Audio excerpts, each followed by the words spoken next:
Postgraduate study has never been more popular.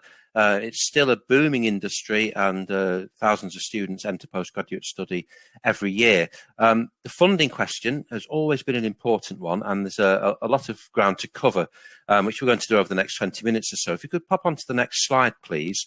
Everything that I'm going to talk about is covered in much greater depth and detail on the funding postgraduate study pages on prospects.ac.uk. They've been very recently updated, so they are really your best resource to go to if you're thinking about postgraduate study. What I'm going to be talking about is pitched mainly at UK and at the moment EU students, less so for international students. If you're an international student listening in, there will be a lot that's useful for you, but your best source of reference for specifics on scholarships, etc., is the British Council and your international office at the university you're studying at.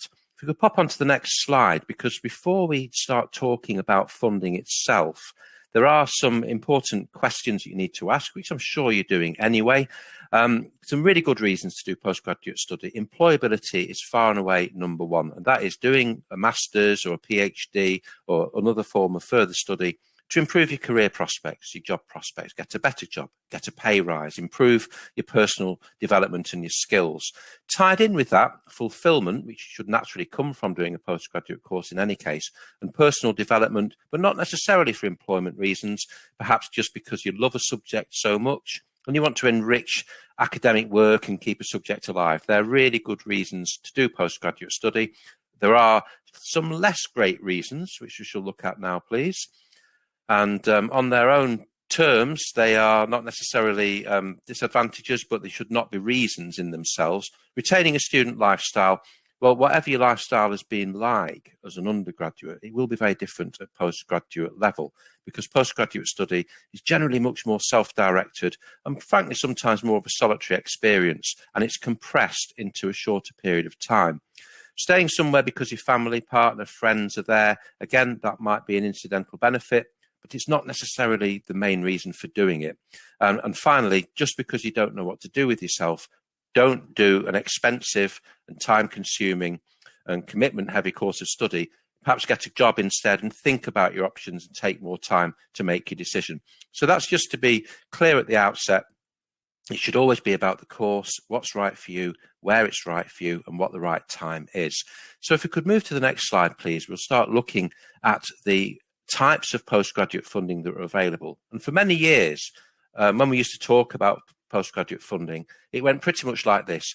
Postgraduate study is very popular, more people are doing it than ever before, but funding has not kept pace with that growth. And that the message usually was, be prepared to work and study at the same time, or support yourself in other ways. And while that is still true, and we'll look at that a little later on, everything changed in 2016 with the introduction of the postgraduate loan schemes for taught courses.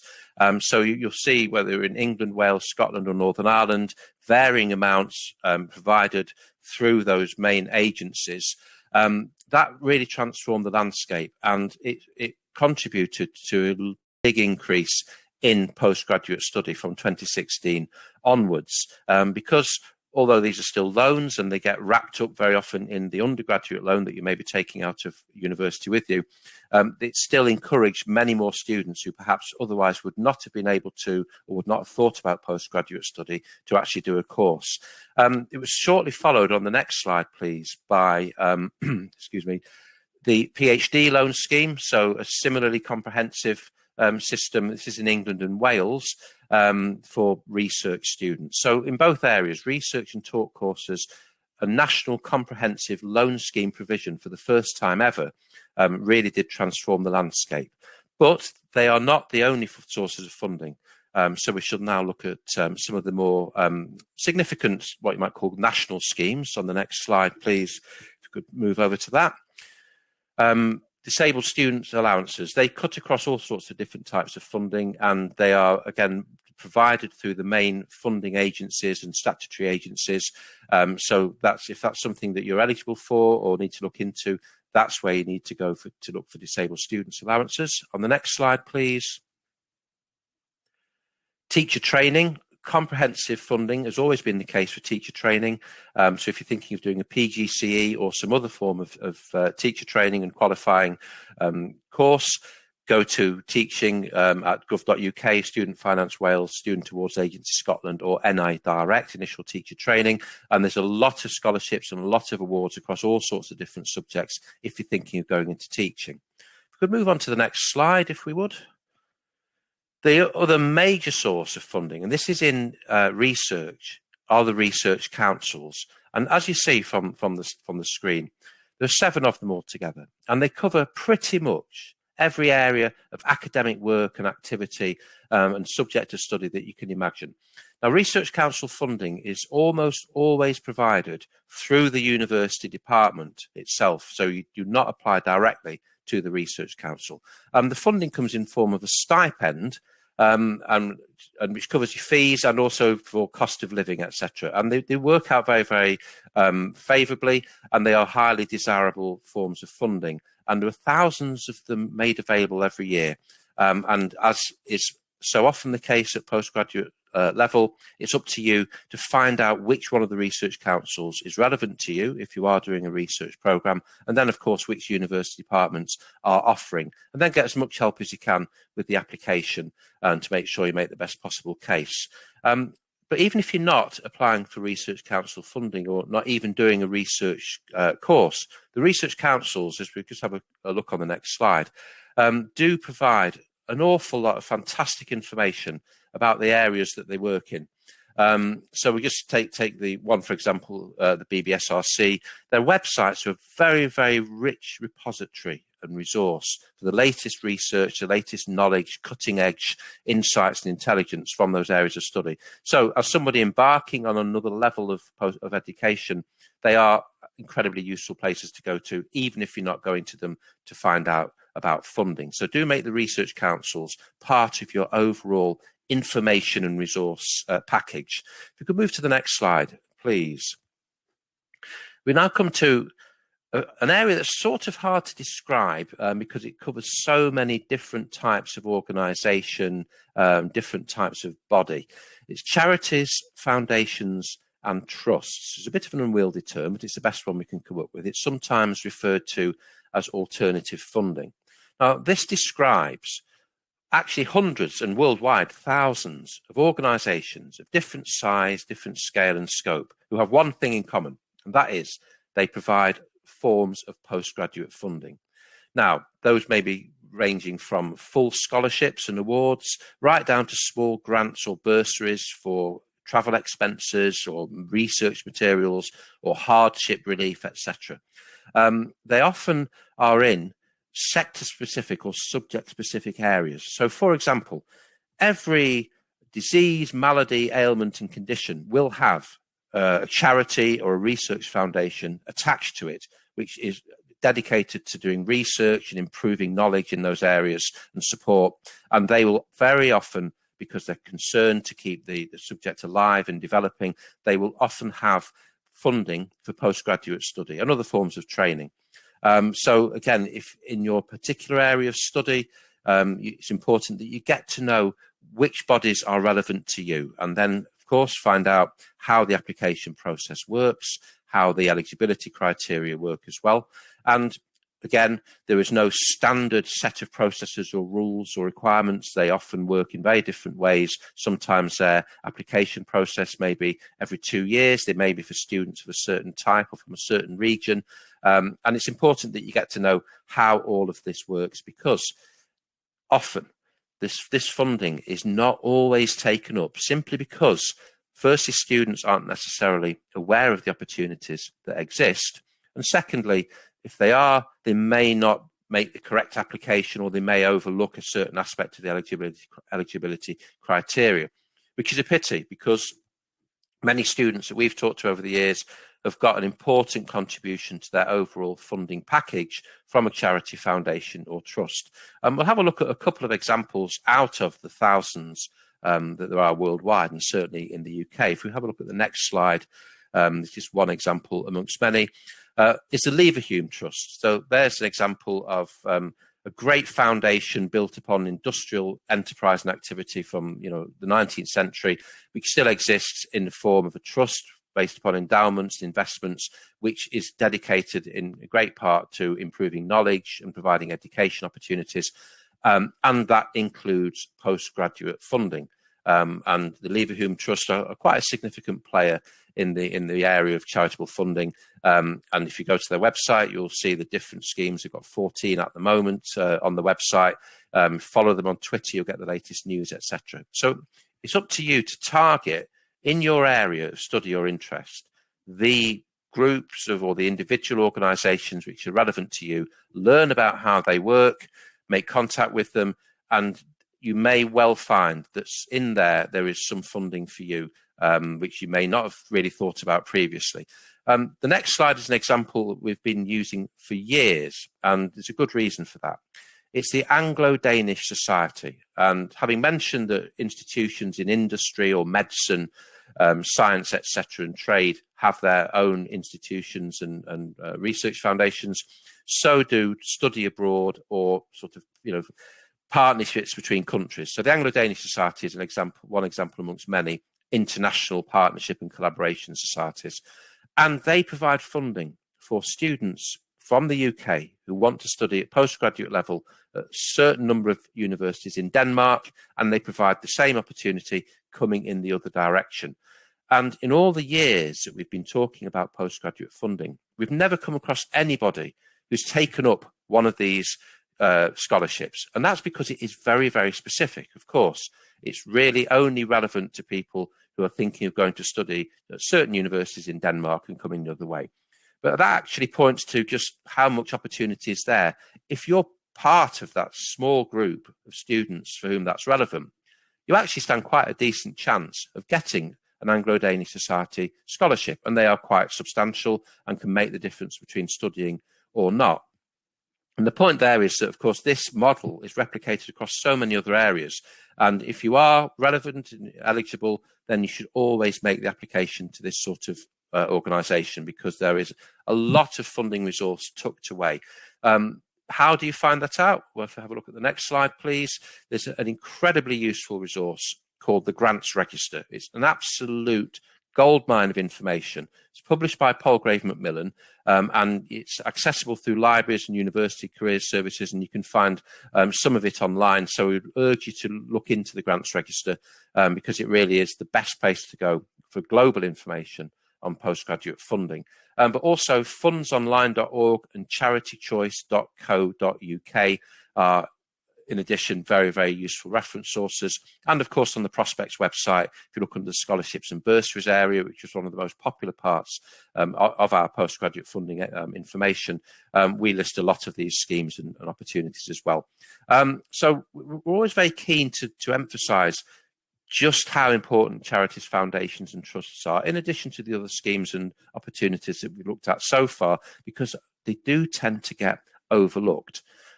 They are not, however, the final word in opportunities. If we move on, please, to the next slide in the presentation, we will have a look at the wonderful world of university funding.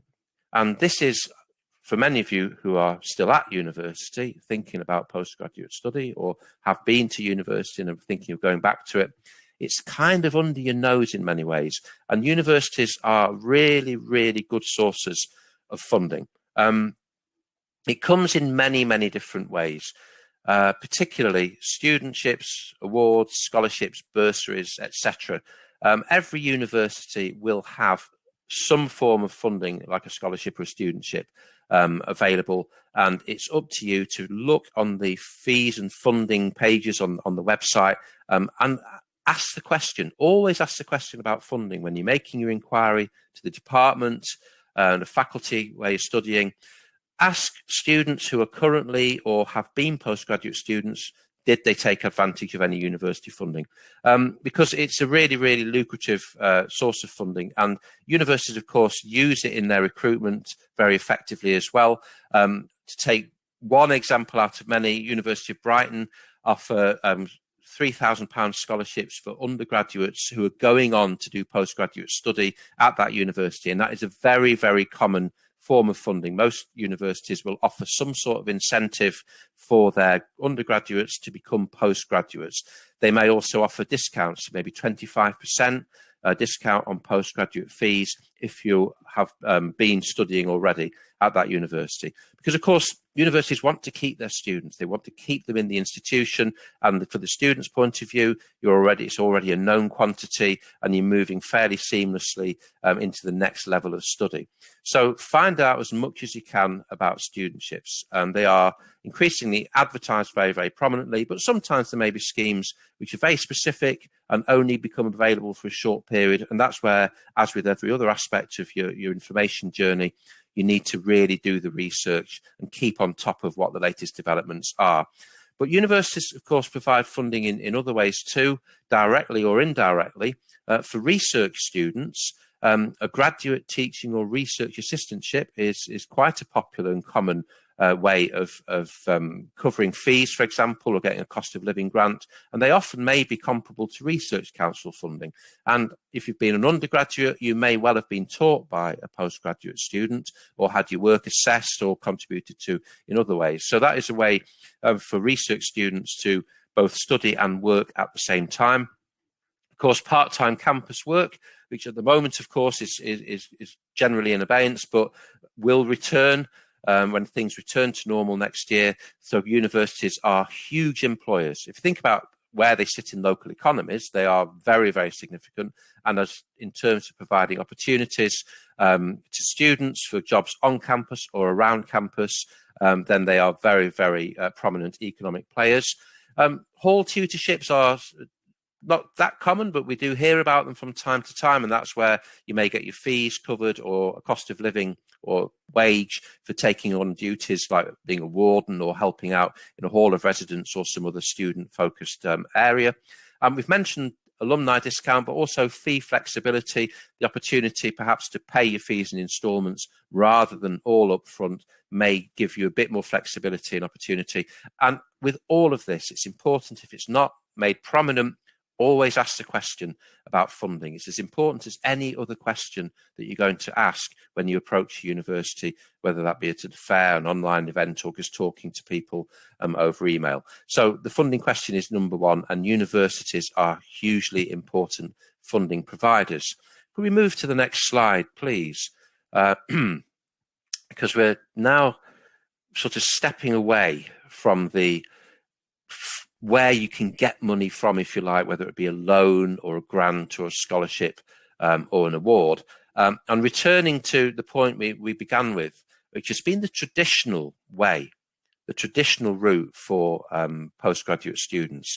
And in spite of the popularity and comprehensiveness of the postgraduate loan scheme and research funding and all the other systems that are in place, thousands of postgraduates are still supporting themselves fundamentally. And they do that by putting together a funding package, sometimes referred to as a funding portfolio, where they may draw upon a university scholarship, they may get something from a charity, a foundation, or a trust. We've known of students who've done crowdfunding and have been successful with it in order to pay at least some of their fees to going on to postgraduate study. But the principal way of doing it is by working and studying at the same time. And that may be in part-time work or sometimes in full-time work as well, because part-time study is still popular for postgraduate students, and it's not unusual to find postgrads combining the two.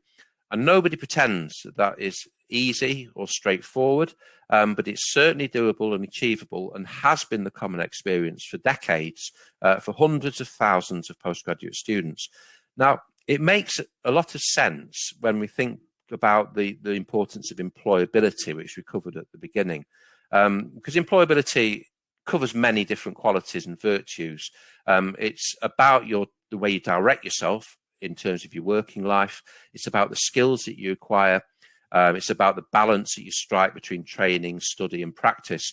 So actually doing a course which is designed to improve your employability and working at the same time is actually a very useful dynamic combination. And many students are undertaking that actually with sponsorship from their employer. You may find that your employer requires you to do a course of further study. It may be at postgraduate level, it may be at diploma level, certificate level, it may be a short course or training. However it manifests itself, if you're going to work somewhere, and you hope you will be, that is serious about training and development, then postgraduate study may well be part of that. So it may well be a requirement for you. Obviously, if you are retraining and you've done an undergraduate course in geography or chemistry and you want to be a teacher or a lawyer, then of course you will be doing a vocational course of study which will enable you to enter those professions and get trained in that way. You may find you starting work and you develop an interest in marketing or IT and your work takes you in that direction. And at that point, you may actually make a case to your employer to support you through a course of further study.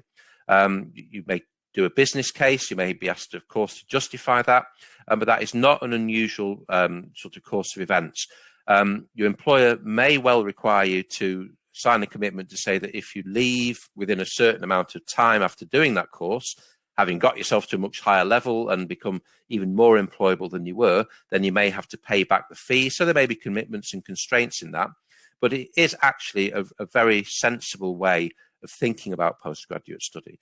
Because after all, it does not have to be done immediately. Nobody should ever feel under pressure to rush into doing a master's or anything else. Certainly not because they don't know what else to do, but even because it's a credible idea, but there may be other opportunities to explore. So sometimes going into work, establishing yourself, starting to build your career, that point, it may well be the time to do a course which is going to improve your prospects in that firm and take you elsewhere in the future. Employer sponsorship is a very important part of it, and working and studying is still, for many people, the reality of postgraduate study. And it's a combination which has a lot of qualities. It's certainly demanding and it's certainly time consuming. But we find research after research, talking to postgraduate students, the general consensus is, however demanding it was and however much commitment was required, even to the extent of making some sacrifices in terms of time and life, etc., almost without exception, postgraduates speak not only warmly, but extremely highly of their postgraduate experience. And that is the case whether it's the purpose of it has been to improve job opportunities, employability, or to just enrich their personal understanding of a subject that they love. Because all of these reasons, if you're able to do it and it's the right time to do it and you can support yourself through it, all of these reasons are incredibly important and incredibly valuable when it comes to doing postgraduate study. And it's still the case now. We've seen this year a great spike in the number of students going on to postgraduate study, and that is a reflection of the economic circumstances of the time. So people going into further study in order to emerge into a better job market next year or a different job market next year, even more qualified and employable. But it's the case for students at any stage in it, frankly. So postgraduate study, as I mentioned at the start, has never been more important. It's never been in greater demand. And finally, we're at a stage where the funding has kept pace. It has kept pace with the increase in postgraduate study and its popularity. And from what we've looked at in this short amount of time, I trust will have encouraged you to see that there are ways of supporting yourself. And it may be that you take out a loan. It doesn't have to be the entire amount, £11,222 in England at the moment. It may be a fraction of that. It may be all of it. It may be rolled in with your undergraduate loan. You may decide to do none of those things. You may put together a funding portfolio and a funding package.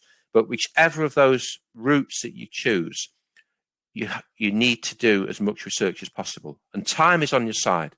If you're thinking of applying for next year, of course, you're starting your information journey is exactly the right time. So do treat, and this is the final message that we would like to give to you at this moment, do treat the funding search as seriously as you treat the research into the course and the university that you go to.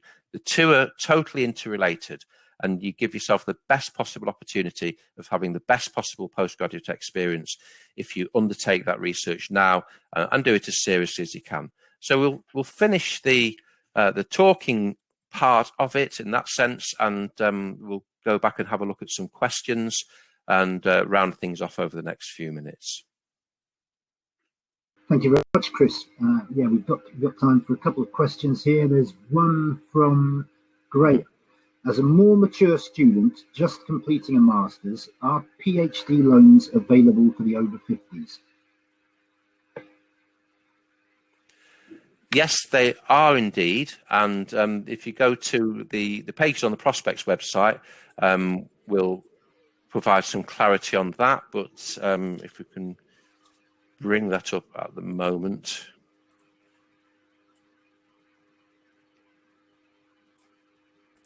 It should be absolutely. Yes, the age limits, and I just wanted to clarify that before saying it live, you have to be under the age of 60 on the first day of the academic year. And that's the same for the master's loan as well, incidentally. Thanks. And we've got a question from Amy. Are there any options? Funding options for doing a second master's? That's a very good question. I think you'd need to contact, depending which part of the country you're in, if it's in England, the student finance company, and see about how returning one. So I'm not 100% sure on that. So I think that's definitely something you'd need to take up with the finance providers. Okay, thanks. We do have time for a couple more, and there's a couple of questions that do seem to sort of come up quite regularly. And one was about repaying the loan. So would you repay your postgraduate loan after you finished repaying your undergraduate loan? Yeah, that's a very common question, that, and the answer is no. It's all bound up together, and it's an interesting point, that, because there was some feeling in 2016 when the postgraduate loan scheme was announced that students might be deterred from undertaking another loan. And it certainly wasn't the case. And I think there was a certain amount of pragmatism, which was, well, you're paying one debt off, and trading the benefits of doing further study and the extent to which it makes you more qualified and general development. It's worth folding that in. So it does get included in it, and so far that doesn't seem to have been a deterrent at all. I should qualify that by saying, with the question of funding generally, it's obviously a very personal one. So we wouldn't be in the position of advocating people taking on more debt, but it's important that everybody knows the schemes are available. And it's certainly true that the advent of those loan schemes has really changed the landscape, and it has encouraged many more students to do postgraduate study, and the demand for those loans in the first year far outstripped what the government's expectation of them was. And as I say, the fact that it's included in your undergraduate one does not seem to have been a deterrent, certainly. Very quickly, one last one. Can I get a postgraduate loan for studying a postgraduate diploma? You cannot. No, the loan schemes are just for master's level study and for PhD level study. But some of the other funding schemes, and certainly when it comes to looking at things like charities, foundations and trusts, or if you're doing a postgraduate diploma at a university, then there may well be bursaries and schemes available for students there. But it does, at the moment, it sits outside of the big national loan schemes. Absolutely. Okay, right. Thank you very much, Chris, for answering the questions and for your presentation. Thanks to everybody for joining us, because just about out of time. And someone did just ask if this will be available to review later. It's being recorded, so I'm assuming it will be available on demand as part of the Future You live event. So you can come back and see this again, hopefully. Right. Thanks again to everybody, and enjoy the rest of the day. Thank you.